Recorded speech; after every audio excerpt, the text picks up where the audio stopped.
At the beginning of this story, we are shown the king of the kingdom who is traveling somewhere with his brother. Due to a child, some soldiers fall down.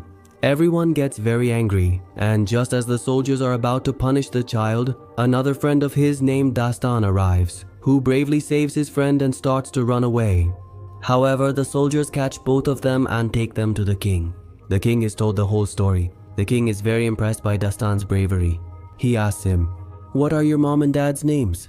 Rajasthan says that he has no one in this world, he is an orphan. After hearing this, the king tells him that from today, you are my son.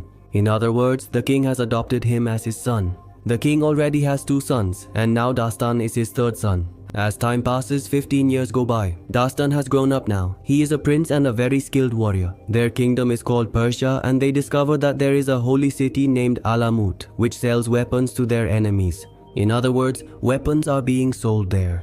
Therefore, the king's 2 biological sons and the 3rd son, Dastan, decide to attack the city. They launch an attack on the city with their army. Rajasthan, who is very brave, climbs over the fortress walls and brings the entire army inside, and now the entire city is under attack. Meanwhile, the queen of this city's kingdom, named Tamina, is shown. She gives a special dagger to her general and instructs him that it should not fall into anyone's hands. She tells him to leave with it, but just as he is leaving with the dagger, suddenly Dastan emerges in front of them. He seizes the dagger from their possession, and now the entire kingdom, the entire city, falls under their control. Following this, they capture Princess Tamina and transport her to Persia. She is accused of manufacturing and selling weapons to their adversaries, but she vehemently denies these allegations. The king's eldest son remains skeptical of her claims. He informs her that if she consents to marry him, he will pardon her alleged crimes and spare her life. She resolutely refuses to marry him. Her gaze Dastan arrives at this location, and she observes that he possesses the unique dagger she had entrusted to her general. She is utterly astonished to see how he managed to acquire it. She is determined to safeguard the dagger, which signifies she must remain alive. She consents to marry Jaleb and the king's eldest son. There is a jubilant atmosphere all around, and now the king summons his eldest son and Dastan to him. The king is adamant that there should be no assault on the holy city of Emulate because they had amicable relations with Persia, and attacking them would disrupt their kingdom. Tamina has also been brought here. The king's eldest son tells the king that they are manufacturing weapons and selling them to enemies, but he has no concrete evidence. The king gets very angry with him. This makes the king's eldest son upset, and he says that until he brings evidence, he won't show his face to the king. He leaves the place, and as he exits, he meets his father's brother, his uncle named Nizam. Nizam says to him, "It seems your meeting with your father, the king, didn't go very well. However, I have a resolution for this predicament." He presents him with an exceptionally splendid garment and suggests presenting it to the king, who is his father, as a gesture for forgiveness. He departs with the burden of this task, yet he has sworn that until he gathers sufficient evidence, he will not reveal himself to his father. Consequently, he entrusts the garment to his youngest sibling, Dastan, instructing him to deliver it to their father and also to convey the news that he intends to wed Tamina. Adhering to his brother's counsel, he approaches the king, who is his father, and offers him the splendid gift which he dons it without delay. Additionally, he informs the king that his elder brother, the king's eldest son, is planning to wed Tamina. The king responds by saying that he already possesses numerous queens. Tamina should be wed to you, not him. Everyone is taken aback upon hearing this, and then something begins to occur to the king. In reality, the garment given to the king contains poison, and in a brief period he perishes. Even though the king's other son endeavors to assist and save him, during this effort his hands also suffer burns, and he perceives that it is not Dastan but his father. He orders Dastan to be killed, but just then Princess Tamina takes Dastan and escapes. She tells him that a conspiracy has been plotted against him. Meanwhile, the king's eldest son, who had already left the kingdom, receives news that the king has died and that Dastan is behind it. However, he doesn't know anything beyond that. Before moving forward in the video, I request all of you watch many videos but don't subscribe to the channel or like the videos, so I request all of you to subscribe to my channel and like the video. Meanwhile, Dastan and Tamina. It turns out that the garment I presented to the king, my father, was actually handed to me by my elder brother. Now, Dastan harbors suspicions regarding his elder brother. She proceeds to Domino's and attempts to reclaim the dagger she possesses. She even assaults Dastan with a sword, but Dastan swiftly recovers the dagger. When his hand makes contact with the top of the dagger, he travels back a few moments in time. In that instant, when Tamina is about to strike him, Dastan seizes her hand because he already anticipates what Tamina is going to do. "Do not even attempt to do that," Amina comprehends that due to the presence of the dagger, he is in close proximity, signifying he has journeyed back in time. This is the reason he was aware of the assault beforehand and has now informed Amina that this is an enchanted dagger that operates with a unique sand, and as long as it contains sand within, it will remain operational because you press the ruby on it. Consequently, the magical sand is now exhausted. In fact, when the ruby on the dagger is pressed, the individual who presses it is transported back in time. It is a form of time travel, and following that, it possesses the ability to alter events that are destined to occur. The past is solely recalled by the individual who possesses the dagger. No one else is aware of what transpired in the past. In this scenario, Bardasht is convinced that his eldest brother, the king's firstborn son, launched an attack on Tamina's kingdom for the sake of obtaining this dagger and orchestrated the assassination of their father. Now, Dastan resolves that he will return to Persia. There, he intends to reveal his elder brother's actions in front of everyone. And to achieve this, he will enlist the assistance of the king's brother, whose name is Nizam. Domino advises him against proceeding, yet he disregards her counsel and the two of them continue advancing through the Valley of Slaves. Along the journey, Tamina seizes an opportunity, rendering Dastan unconscious and making her escape. Upon regaining consciousness, Dastan finds himself before the inhabitants of this valley, who are known for enslaving others. He refrains from mentioning that a wealthy girl just departed from this location. Instead, he asserts, "I can lead you to her." They trust his words and successfully capture Tamina. Tamina then informs Dastan that this is a sacred treasure. We must ensure its protection. It is imperative that we return it to its rightful location because if it ends up in the wrong hands, the entire world could face destruction. Nevertheless, Dastan remains unconcerned with her persistent insistence. Now both of them have become enslaved, yet they somehow manage to escape from this place, and Dastan once again finds his way back to Persia, where he encounters his uncle, Nizam. He discloses the entire truth about how his elder brother was responsible for their father's death, and to demonstrate his honesty and truthfulness, he hands over the dagger only to discover that the dagger is not inside. In fact, Tamina had taken the dagger out and now he wants to go get it. But then he notices that Nizam's hands are burned. He asks him, "How did your hands get burned?" Nizam explains that it was from the cloth with which the king was killed. "When I was removing that cloth, my hands got burned." Dastan remembers that Nizam was not even there at that time and realizes that the one who killed the king was not his older brother, the king's eldest son, but Nizam. Nizam orders the soldiers to attack him because he has realized that Dastan has discovered the whole truth. Every narrative courageously finds a way to escape from this place. The king's younger son also launches an attack against him.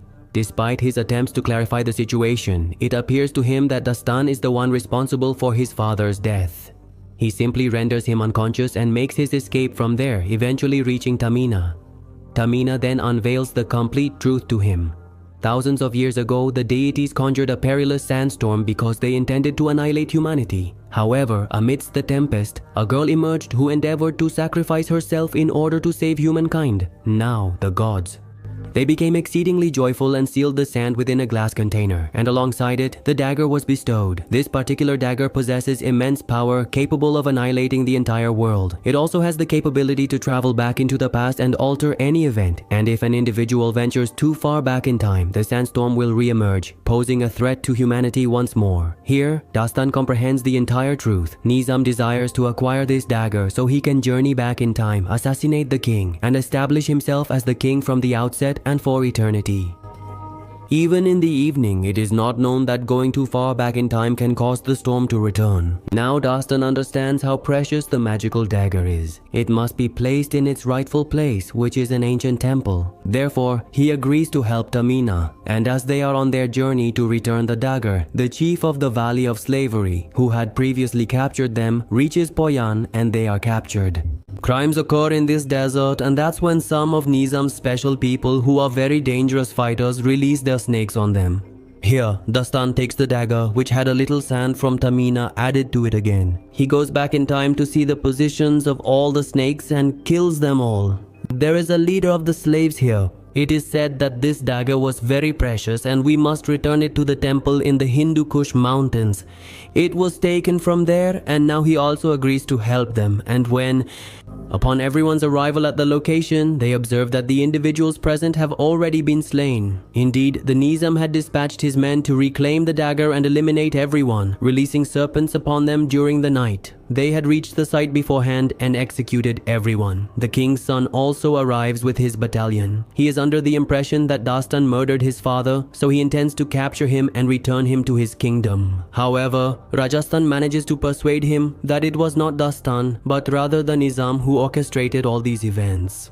The individuals launch an assault on them. The king's younger son sustains a grave injury. The leader of the enslaved people launches an attack with his followers, and seizing the opportunity, Tamina ventures into the caves where the genuine location of the dagger resides. Dastan also arrives there and prevents Tamina from proceeding because it could endanger her life. In truth, both have developed feelings for each other and choose to position the dagger together. Just before they can accomplish this, one of Nizam's men attacks them, whom Tamina.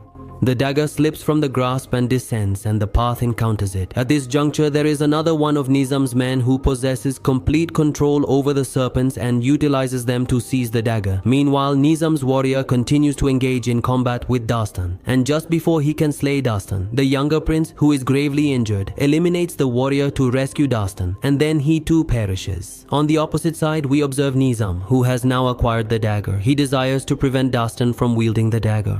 He also wants to reveal the truth to the king's elder daughter. Therefore, he arrives at the kingdom with all his companions. There, the right-hand man of the leader of the slaves, who is a very skilled fighter, goes to steal the dagger. When he reaches the dagger, a man of Nizam is already there. A dangerous fight ensues between the two, but the right-hand man of the leader of the bandits somehow manages to acquire the dagger and deliver it to Dastan. However, he loses his life in the process. Now that the dagger is back with Dastan, he goes to his elder brother, the king's eldest son. But he feels that Dastan has accused his father, meaning that he believes Dastan has killed the king. Therefore, he considers him guilty. Rajasthan reveals the entire truth about Nizam to him, but he doesn't believe his words. At that moment, he explains the complete truth about the dagger and tells him that when I'm killed, press the ruby on top of it. You will know the whole truth.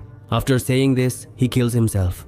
At this point, Nizam also arrives, but he no longer trusts Nizam. He presses the ruby on the dagger and steps aside. As Dastan is on the verge of stabbing himself with the mystical dagger, he halts his action. At this moment, he places his trust in him, but suddenly Nizam appears and tragically ends the life of the king's eldest son, who happens to be Dastan's senior sibling. With Dastan now captured, the dagger falls into Nizam's possession. Consequently, he makes his way towards the location of the ancient sandglass. Within this sandglass, a powerful sandstorm has been imprisoned for millennia. Tamina arrives at the scene as well, liberating Dastan and choosing an alternate route towards Nizam's destination. This particular path is exceedingly... It transpires.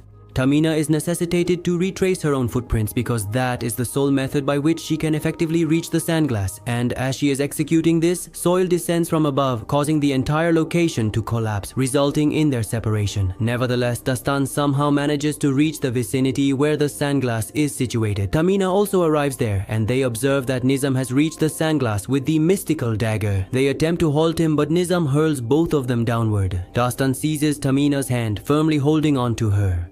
I desire to establish a connection, and subsequently, Nizam is depicted as inserting the dagger into the location where the sandglass resides and pressing the ruby situated on top. Yamina informs Dastan that he must release her and save the world. She implores him to stop Nizam by any means necessary, and with great reluctance, Dastan has to release her hand as if she perishes, and then he apprehends Nizam. Following this, both of them travel back in time to the past. They arrive at the precise moment when he initially discovered the dagger, and now he comprehends the significance of the dagger so that he can also Hokinka. Who resembles a traitor in this scenario? This is the pivotal moment when they are all positioned outside the formidable walls of Alamut. Dastan approaches his elder brother and informs him that within this fortress, specifically inside the kingdom, there is absolutely no one engaged in selling weapons to their adversaries. It's entirely a conspiracy. Upon hearing this revelation, Dastan's brother decides against launching an attack. Nizam is present as well and discloses the entire truth to them. Nizam proceeds to attack Dastan, but Dastan manages to defeat him. However, he refrains from killing him, yet once again Nizam launches another attack on Dastan. The king's eldest son kills him because of this. They also realize that this is a holy place and they should not have attacked here. Therefore, they go to Tamina and apologize to her, aiming for good relations between the two kingdoms. He suggests that Tamina should marry Dastan. At that moment, Dastan arrives and returns the dagger. He tells her everything that happened, and after hearing this, Tamina agrees to marry him. The dagger is then placed back in its rightful place to ensure the world is never in danger again. With this scene, the movie's story comes to an end. Which movie would you like to hear about next? Please let me know in the comments below because I am reading your comments and I am very grateful for your lovely comments.